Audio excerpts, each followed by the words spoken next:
स्वामी समर्थ. तुम्हा सगळ्यांच्या आपल्या स्वामी सूत्र ब्लॉग या चॅनलवर मनापासून स्वागत. स्वामी भक्त हो, आज पुन्हा एकदा तुमच्यासाठी नवीन स्वामी संदेश घेऊन आलेले आहे.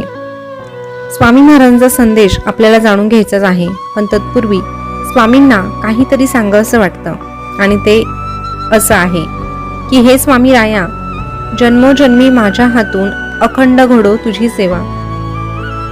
जन्मोजन्मी माझ्या हातून अखंड घडो तुझी सेवा. दुजे काही न मागणे आता हे स्वामी देवा. दुजे काही न मागणे आता हे स्वामी देवा. तूच आमचा गुरु, तुझ्यापासून आमचे अस्तित्व सुरू. तूच आमचा गुरु, तुझ्यापासून आमचे अस्तित्व सुरू. तुझ्यापासूनच आमचे अस्तित्व सुरू. स्वामी भक्त हो, स्वामी महाराजांना जेव्हा आपण सर्वस्व मानतो तेव्हा खऱ्या अर्थाने आपल्या आयुष्याला अर्थ प्राप्त होतो. आणि जो भक्त स्वामींची प्रामाणिक राहतो, स्वामींची सेवा करतो आणि स्वामींवर डोळे झाकून विश्वास ठेवतो, अशा भक्ताचं आयुष्य सावरण्यासाठी स्वतः स्वामी महाराज पुढाकार घेत असतात. हा अनुभव लाखो करोड भाविक घेत आहेत. तुम्हालाही असा अनुभव असेल तर कमेंटमध्ये श्री स्वामी समर्थ लिहा आणि आजचा संदेश शेवटपर्यंत आवर्जून ऐका. तर चला जाणून घेऊया स्वामी महाराज आपल्या भक्तांना काय संदेश देत आहे ते. स्वामी महाराज आपल्या प्रत्येक भक्ताला सांगतात, अरे सहज मिळून जाईल इतकं सोपं काहीच नसतं. जेव्हा वेळ येईल तेव्हा ते नक्की भेटतं, पण त्यावेळी ते विचार न करता स्वीकारता आलं पाहिजे. तुझं आयुष्य हे खूप सुंदर आहे आणि ते अजून सुंदर बनवणं हे फक्त तुझ्याच हातात आहे. अरे योग्य वेळी तुला योग्य गोष्टी आम्ही देतोच, पण प्रत्येक वेळी जर इकडे येताना अपेक्षेचं गाठोडं सोबत घेऊन येशील तर पदरी फक्त निराशाच पडेल. हे मात्र सदैव लक्षात ठेव. अरे आमच्या प्रत्येक निर्णयावर आनंदी राहा, कारण आम्ही तेच देतो जे तुझ्यासाठी योग्य आहे. आम्ही ते देत नाही जे तुला आवडतं. तुझं भविष्य तुझ्यापेक्षा आम्ही जाणतो. लक्षात ठेव, आमच्या समोर टेकवलेला माथा कधीच वाया जात नाही. आमच्या समोर जोडलेले हात कधीच रिकामे राहत नाही. आमच्या समोर जोडलेले हात कधीच रिकामे राहत नाही. आमचं नियोजन अचूक आहे आणि योग्य वेळी योग्य घटना ह्या घडतातच. फक्त तू आशा मात्र सोडायची नसते, निराश कधीच व्हायचं नसतं. अरे अमृत मिळत नाही म्हणून विष कधी प्यायचं नसतं. तू फक्त प्रयत्न कर. तू केलेल्या मनापासून प्रयत्नांना साथ आम्ही देणार आहोत. तू फक्त प्रार्थना कर, संघर्षाचा सामना कर. अरे जो प्रयत्न करून संघर्षाचा सामना करतो ना, त्याला आम्ही मदत नक्कीच करतो. पण जर मनुष्याला स्वतःमध्ये बदल घडवण्याची हिंमत नसेल, स्वतःमध्ये बदल करण्यासाठी ती व्यक्ती प्रयत्न करत नसेल, तर त्या व्यक्तीला आम्हाला दोष देण्याचा काहीही अधिकार नसतो. कारण आम्ही फक्त त्यालाच मार्ग दाखवतो जो स्वतःच्या मनगटावर विश्वास ठेवतो आणि प्रामाणिक प्रयत्न करतो.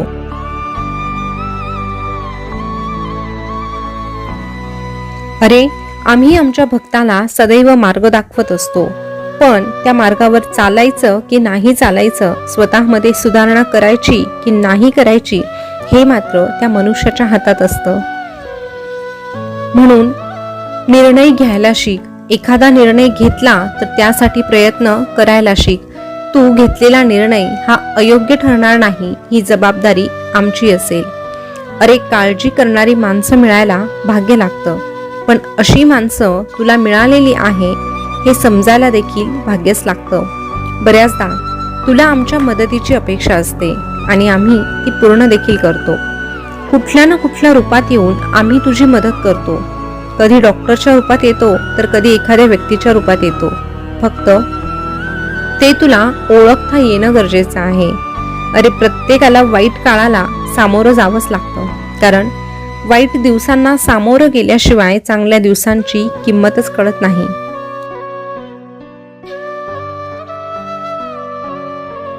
तू फक्त एक गोष्ट लक्षात ठेव, स्वामी सदा सहाय्यते. स्वामी सदा सहाय्यते. मग तुला कशाचीच चिंता उरणार नाही. आयुष्यात कोण कसा वागतो यापेक्षा तुला नेमकं काय करायचं आहे एवढाच विचार तू कर. बाकी अनुभव नेहमीच आयुष्यात शिकवण देत असतो. कोणाच्याही चुका मोजत बसू नको. त्याचं आयुष्यच त्याला त्याच्या चुकांची शिक्षा देणार आहे. त्यासाठी तू विचार करून तुझा वेळ वाया घालवू नकोस.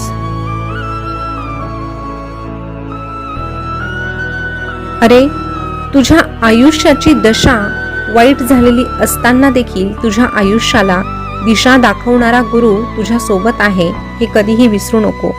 तुझ्या आयुष्यात कोण येणार हे जन्मताच ठरलेलं असतं. येणाऱ्या प्रत्येक माणसाच्या येण्यामागे काहीतरी कारण नक्कीच असतं. काही लोक तुझ्या आयुष्यात तुझ्याच वाईट कर्मांची शिक्षा द्यायला येत असतात, तर काही लोक तुला तुझ्या आयुष्यात चांगल्या कर्माची फळं द्यायला येतात. म्हणूनच काही लोकांकडून तुला खूप त्रास सहन करावा लागतो, तर काही लोक तुझ्यासाठी आनंदाचे क्षण घेऊन येतात. म्हणून या दोनही गोष्टी तुझ्याच तुला परत मिळाल्या आहे असं म्हणून त्याचा हसत मुखाने स्वीकार कर. आणि पुढेही तसंच घडणार आहे. कर्म तुझ्याकडे फिरून येणार आहे हे सदैव लक्षात ठेव. म्हणून कर्म करताना तू फक्त चांगले कर्म करत राहा. जितके चांगले तुझे कर्म राहणार आहे तितकं चांगलं तुझं भविष्य राहणार आहे, तुझं आयुष्य राहणार आहे. अरे, चांगलं कर्म म्हणजे फक्त दान धर्म करणं नव्हे, तर आपल्यामुळे कुणा निरपराध्याला त्रास होऊ नये अशी वृत्ती जरी ठेवली ना, तरीही तुझ्या कर्माची फळं तुला गोडच चाखायला मिळणार. जीवन ही एक कला असते रे. तू स्वतःच त्यामध्ये रंग भरू शकतो आणि तुझ्या आयुष्याचं चित्र अजून सुंदर बनवू शकतो. तुझं जीवन म्हणजे शिक्षण आहे. प्रत्येक अपयशातून काहीतरी नवीन शिकणं ही मात्र तुझीच जबाबदारी आहे. कारण परिस्थिती नावाची शाळा माणसाला आयुष्यात योग्य शिक्षण देत असते. चांगल्या गोष्टी घडत नसतात रे, त्या घडवाव्याच लागतात. त्यासाठी योग्य त्यावेळी योग्य ते निर्णय घ्यावेच लागतात.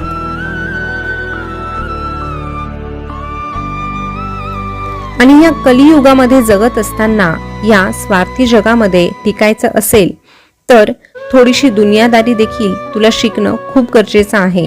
नाहीतर कवडीच्या भावात तू विकला जाशील, पण बोट मात्र आमच्याकडे दाखवशील. म्हणून तुला सांगतोय, जशास तसं वागायला शिक. हो, पण असं वागत असताना समोरचा चुकीचा वागला म्हणून तू चुकीचा मार्ग निवडू नकोस. नेहमी सत्याच्या आणि धर्माच्या मार्गावर चालत राहा. जो सत्याच्या मार्गावर चालतो, धर्माच्या मार्गावर चालतो, त्याची साथ आम्ही कधीही सोडत नाही. शांत बसून निरीक्षण करायला शिक. प्रत्येक गोष्टीला प्रतिक्रिया देणं गरजेचं नसतं. विश्वास ठेव, जिथे संपते मर्यादा तुझी तिथून साथ देतो आम्ही. जिथे संपते मर्यादा तुझी तिथून साथ देतो आम्ही. भिवू नकोस, मी तुझ्या पाठीशी आहे. भिवू नकोस, मी सदैव तुझ्या पाठीशी आहे.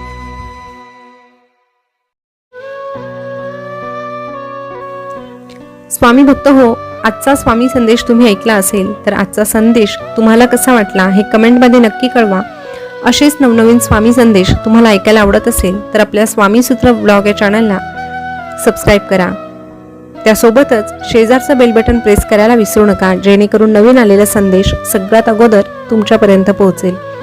पुन्हा भेटूया नवीन स्वामी संदेश घेऊन. तोपर्यंत स्वस्थ रहा, मस्त रहा आणि आपले स्वामी संदेश ऐकत रहा. धन्यवाद.